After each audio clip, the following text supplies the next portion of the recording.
Hello guys. I'm not really feeling that great, so if you do hear my voice kinda iffy, that's why. I've been dealing with some sort of sickness, not sure what.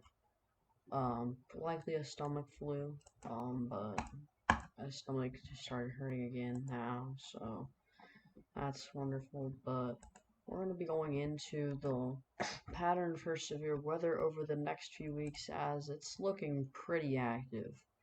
Um, or not next week or so. There's going to be multiple chances where areas could see tornadoes, winds, very large hail, and even the stronger tornadoes. Just to note, this will be a very long upload. And I also will have some Roblox videos out for you guys. I recorded a couple videos yesterday. They're on my drive right now, so we're gonna put them into YouTube later.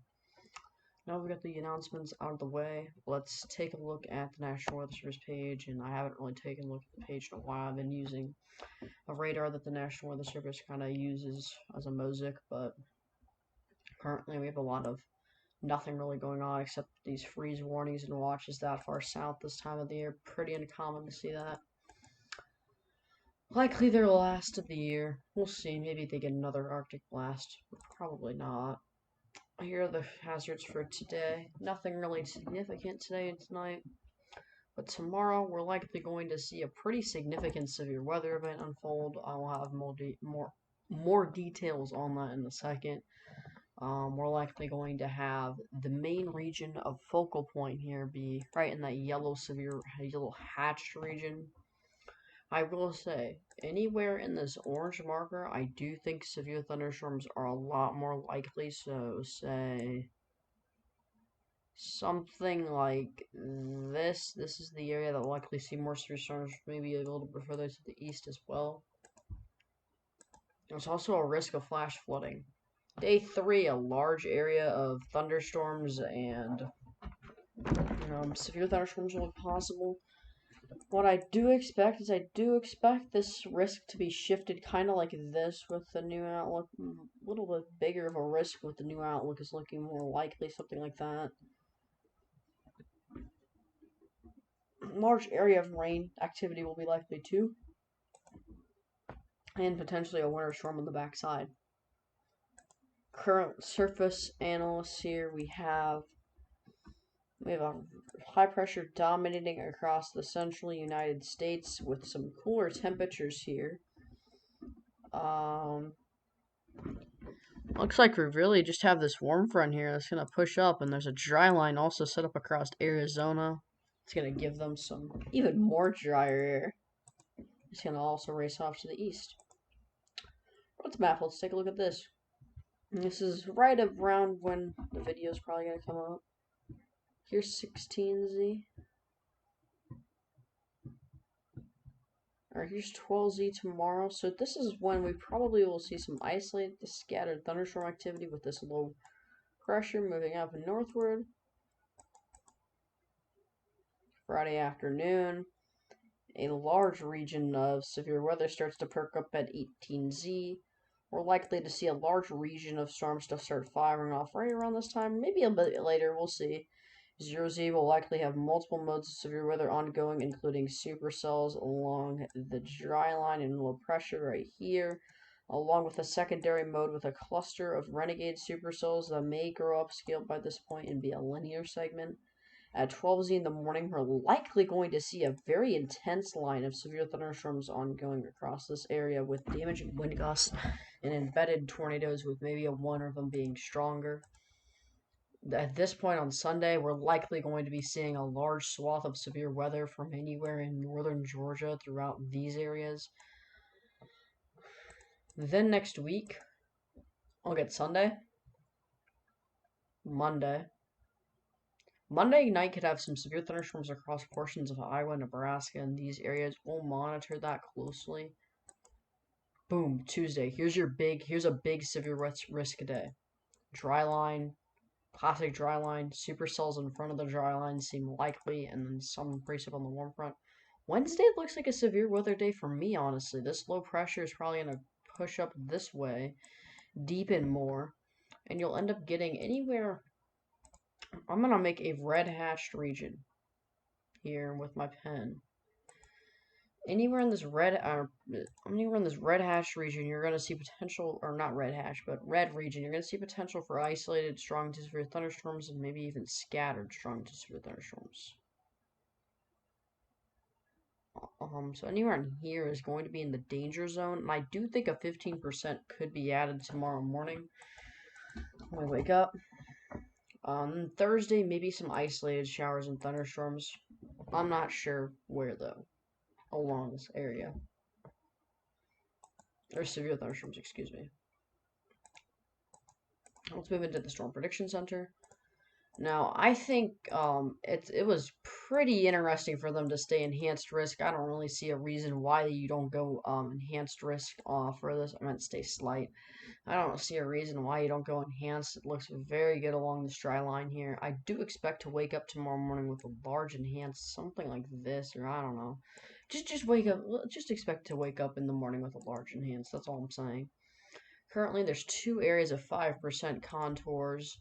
One in northern Texas and southern Oklahoma.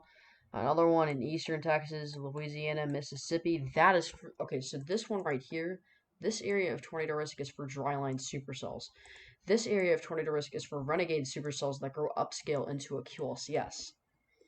Primary hazards, in my opinion, will be numerous large hailstones with some up to 4 inches being possible. And yeah, I said 4 inches. There's going to be some very large hail with this setup, especially across this dry line right here. We'll talk about it in a little bit. Scattered to potentially numerous damaging wind gusts up to 70, and then a few to maybe several tornadoes with a couple of them being stronger. Day 3, again, I think this is an enhanced risk type scenario for a pretty large area. I'll show you what I did in a little bit. Personally, my primary hazards with this day include several tornadoes being possible, a few to several tornadoes being possible, widespread damaging wind gusts being possible, and also isolated large hail being possible. And some of those wind gusts and tornadoes could be significant. So that's EF2 plus tornadoes, and that's wind gusts over 75 miles an hour. On the day 4 3 outlook, day 6, we have a large risk from just west of Kansas City all the way down to like Fort Stockton. We're likely to see a dry line perk up, some supercells, and they do mention potential for a 30% as additional guidance comes in.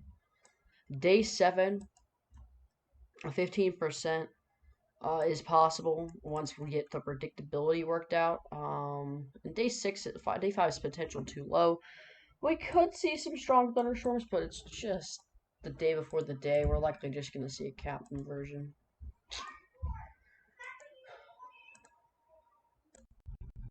Now let's kind of look over the HRRR model for the next several hours, and the HRRR could be an outlier model, so the HRRR could definitely be an outlier, I do think, because the NAM3K and the HRW ensembles are agreeing with the HRRR, are agreeing with the NAM and NAM3K while showing a pretty potent squall line, but it moves out of the risk area.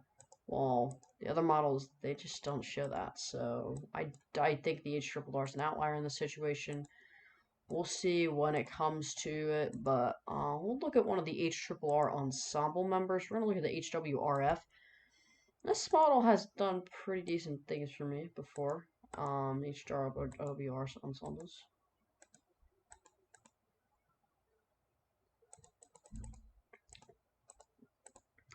Here's Friday morning. Some scattered showers are likely. We're likely to see some elevated supercells fire up north of the dry line here mid-afternoon.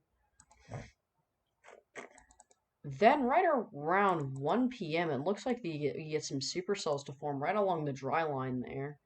And they'll end up pushing off, and I do think the models are over-convecting a little bit with how much precip they show. I do think there'll be a little bit less. We get soundings like this here, and there's no upper levels above 200 because the HRW ensembles don't have that quite yet, but I'm not even looking at 200. Pretty darn good sounding.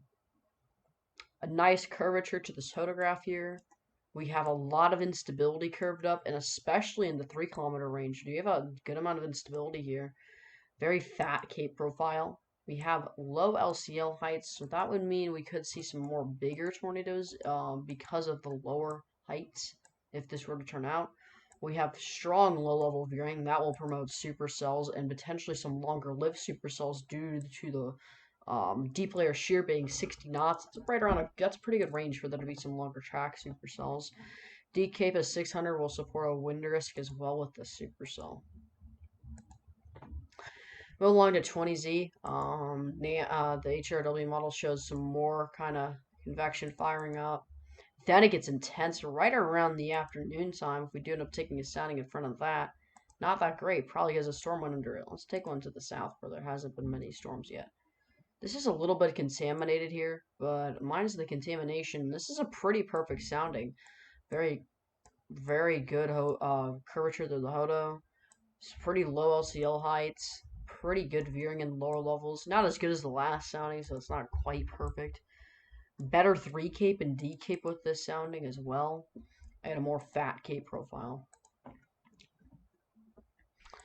Right around 22Z, we see more supercells along the dry line warm front type scenario. And I do think if you were chasing, the area you should probably target would be somewhere in here. Because I do think it's going to be more chaseable terrain, and it's also going to be more terrain where, like, it's better. I know the severe weather risk looks a little bit more discreet over here too, and there's less concerns with it. And it's looking pretty darn good if we do end up taking some soundings along the Red River there. Not too bad. Box soundings here across the area right around there. Oh, that's actually kind of garbage. We'll take something right here too and just see what the instability is. My goodness, that is a very good sounding right here. One thing that jumps out the window at first is this photograph. Very supportive for tornadoes. We have a lot of instability here perked up. Some decent 3 cape and a lot of D cape too. So we're going to have all hazards being possible. Stronger tornadoes, significant, very large hail, and some damaging winds are definitely a possibility. At this point, these supercells here progress eastward. They may grow upscale at this point. The environment is still pretty favorable for them. Right around here, we start to pull some soundings across this area, and it's starting to look a little bit more favorable here. We get this dry line to really start kicking off, and I do think by 6, 7 o'clock, unless we have a supercell north of the Houston area, I don't think we're going to see any discretes. Unless they're in Oklahoma or along the dry line, and yeah, Oklahoma still has a discrete supercell risk. I do think there's going to be the highest area for honestly. There's a very large area tomorrow, and it's a bit of a complex setup if you're forecasting it, because you have an area in Oklahoma that could go off by the surface low. You have an area down here that has a lot of good ingredients, but you're not sure if you're going to get storms to develop.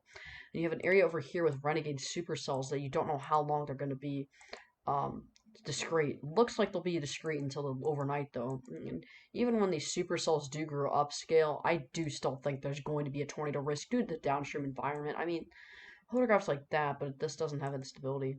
South side of it, though, you're going to have that warm air feeding in. You got 1,000 cape with a HODA like that. That's easily going to bring you a strong tornado risk. Moving on, you can see this wind risk really gets going. Again, pretty interesting wind risk. Let's move over to the central to southern US now too. And then we'll switch over to the NAM model, see what it shows for this risk, but kind of just looking at this wind risk, it's gonna be pretty significant. And yeah. I mean, look at that. That's a photograph that'll support significant damaging wind gusts along with that significant tornado risk into the overnight. And we have pretty decent thermos still, so that's rather concerning, and you can see here the rain-cooled air kind of chokes it off. If we do end up looking at the instability, though, at this time period and stop it at 48, we do see we don't have that much cape. Now, this is 12Z, so I wouldn't expect that much cape over the warm sector, but it is infecting, so maybe before then.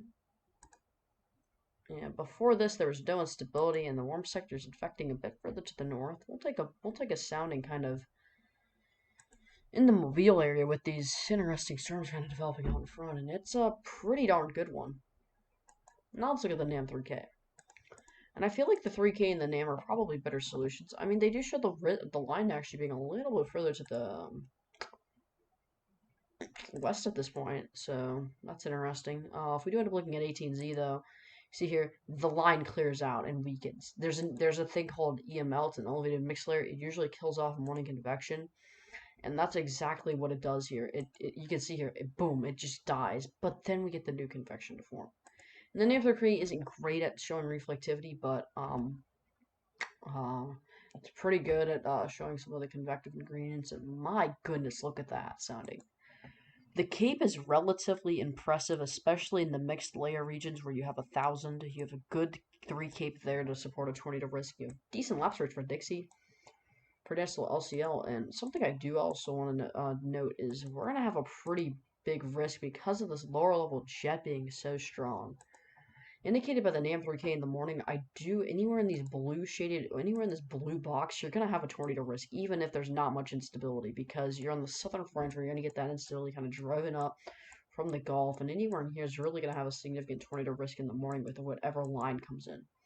In the afternoon, you're going to have more instability. That means you're going to have a significant tornado risk over portions of Georgia and Alabama, over spreading into the Carolinas overnight, and this could be a very interesting situation. Multiple rounds of severe weather could be possible across Alabama and Georgia. Let's take a box sounding right here. It's probably going to be very good. And yeah, it's not actually that great. Probably because I took it ahead of the warm sector there. But boom. That's even worse. Maybe if I take it like this, it'll be better. There, that's a better sounding for a box. That's actually a really good box sounding. Columbus is Alabama and Georgia. See here, thermals aren't quite there yet. Mixed layer cape is not too bad. Sorry the sounding's like this. Very good curvature with that photograph, though. 18Z is when we're talking. Let's take a look at a box sounding at this point. That's a large area with the box sounding, and we get that. That's significant. That's a pretty interesting solution that you don't get very often.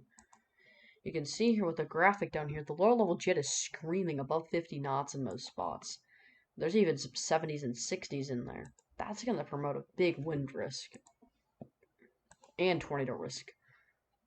Wind gusts within the line indicated by the NAM 3K are in the 40s at this point. I said ahead. That's ahead of the line. Wind gusts ahead of the line are going to be in the 40s, bringing up that warm, rich moisture and that high instability. Let's see your dew points here. Dew points are going to rebound into the lower 60s. What about your cape? Your surface-based cape's going to rebound. This is another area to watch overnight. I think some areas in Georgia right in here, these areas could get spared because of the wedge, but another region to watch, even with this region in here, I have a couple hot spots to watch. This area is going to be a hot spot we're going to need to watch all day. That's one. This area is a question mark right now. And this area, it looks like it's going to be an overnight event, or at least late evening event over here. So that's hotspot 2. And then we could have a hotspot 3 with the morning convection down here, if the H-large solution verifies. So we have 3 areas to really watch, and it's a large risk area. At 20C, we do see the cape advecting, but it kind of leaves that hole right there. And then there's your strong linear complex of thunderstorms right there. Boom.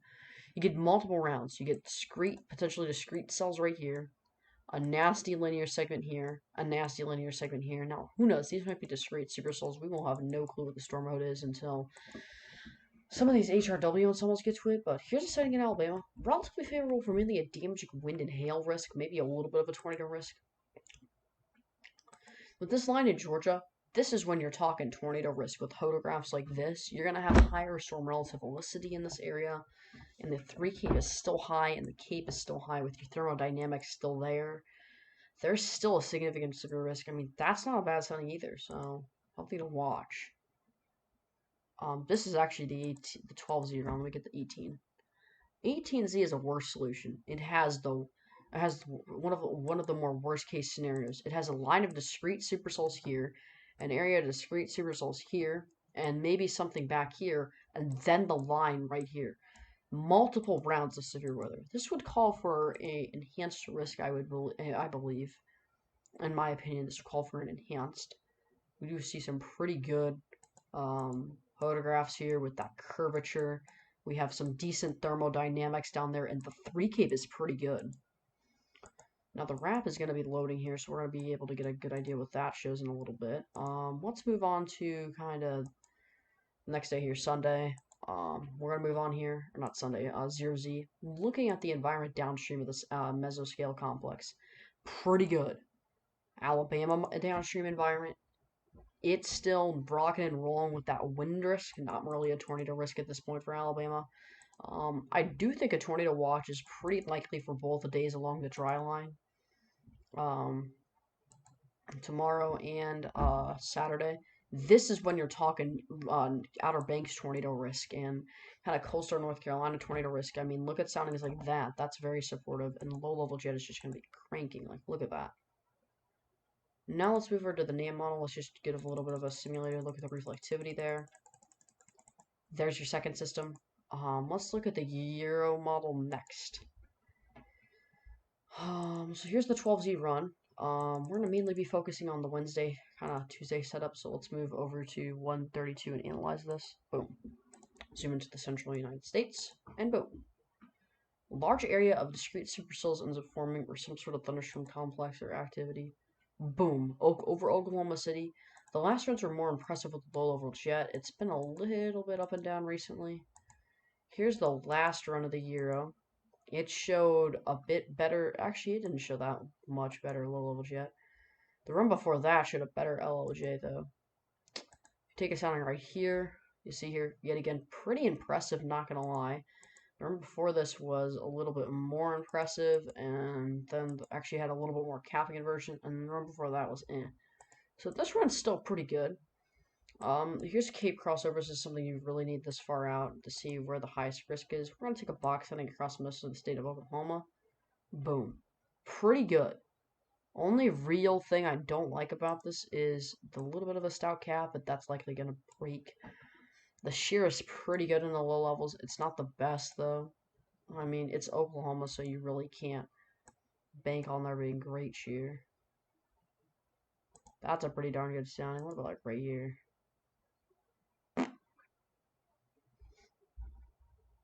That's got 3,000 cape. That's pretty good, not gonna lie.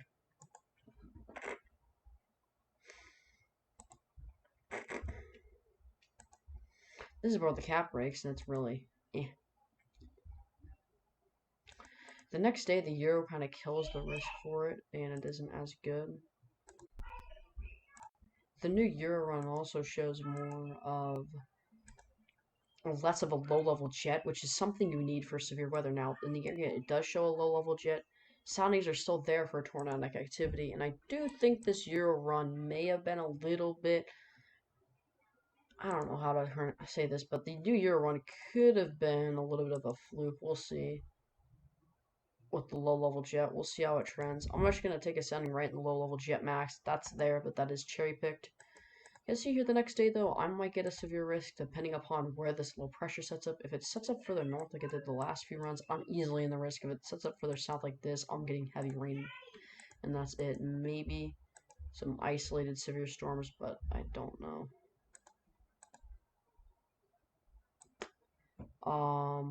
Further south on Wednesday, it's going to be a pretty significant risk as well. The GFS has been agreeing along with the Euro with somewhere being in the threat area. The GFS actually has that dry line being further to the east, while the Euro has it being further to the west, so we're a bit uncertain there.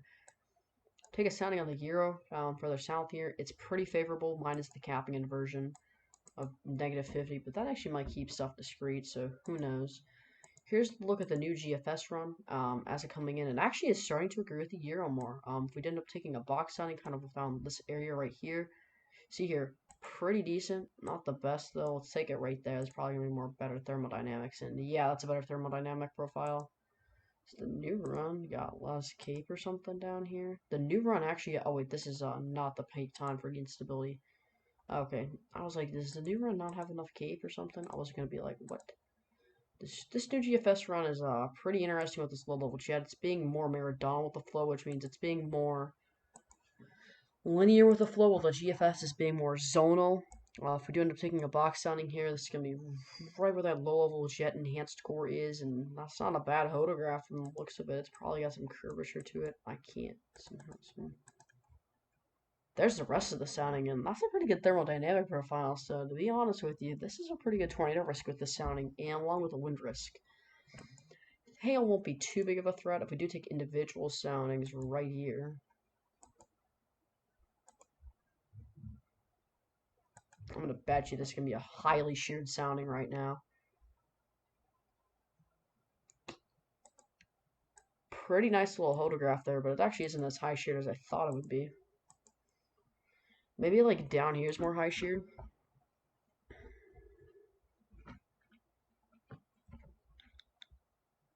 Oh yeah, that's a lot more high sheared. Still pretty good sounding. Let's see if the Euro shows that Midwest threat too. I mean the GFS. It's taking its sweet time to load.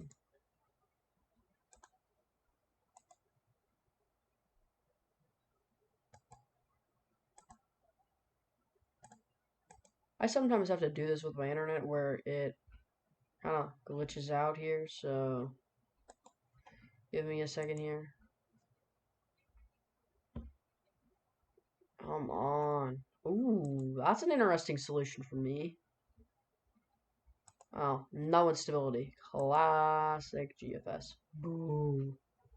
Literally just has those storms sitting over the same area. Flood risk momento.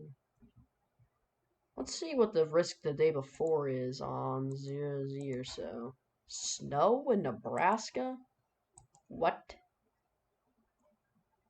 Lol. Okay, the new GFS just destroys the thermodynamics. Which, the GFS is usually a model where it's not very good resolving thermodynamic profiles at all, so that's no surprise. I'm calling it this is going to have a marginal cape profile, and it does, so yeah, GFS is just not a great model when it comes to this kind of stuff. It does have some pretty good okay, here is where the instability is at 21. That's not terrible for a box sounding with the GFS. Sounding right here. Actually doesn't look too terrible either. Yeah, it has a little bit less SRH and stuff with it.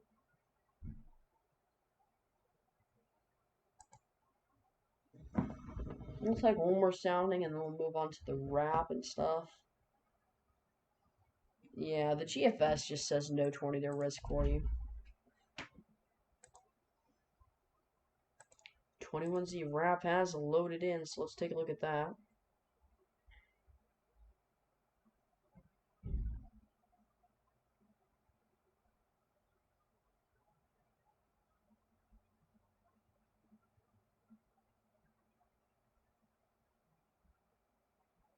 So the wrap ends up showing a mess for Friday.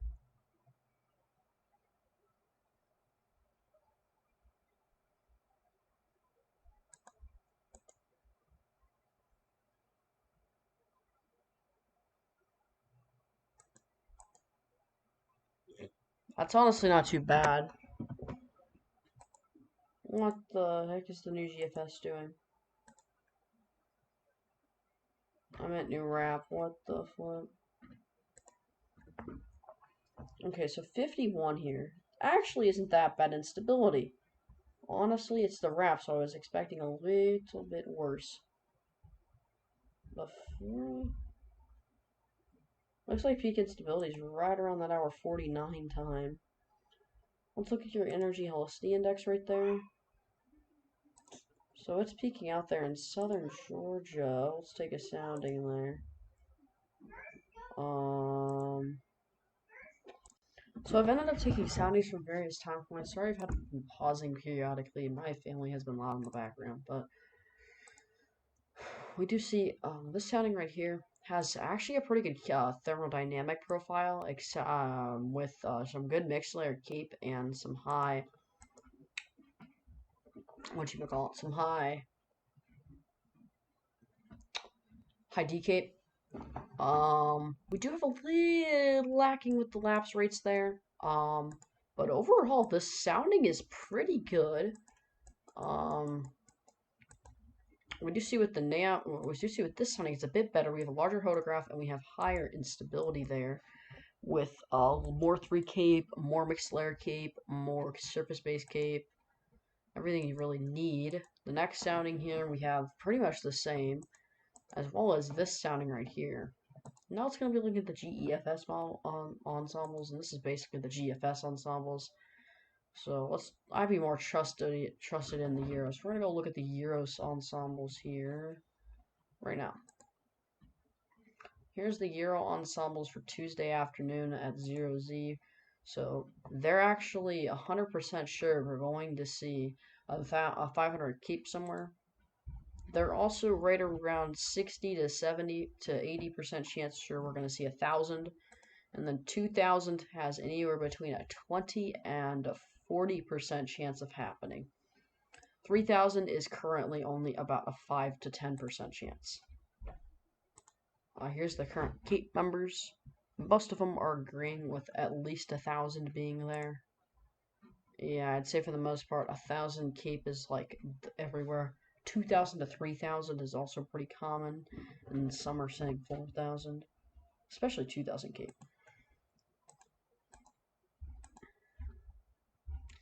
Let's look at the new run here. So the new run actually ends up weakening this low to the south a little bit more, and it ends up taking out that northern low there, so that's interesting.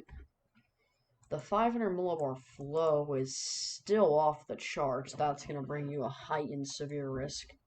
That's a zonal flow, which means that there's going to be more supercell chances for you because the low level jet's going to be coming kind of like that, while you're going to have the mid-level jet kind of come on like that, and that's going to create some turning in the atmosphere. Temperatures are surface precipitable water there. It's going to be decently high for some areas there.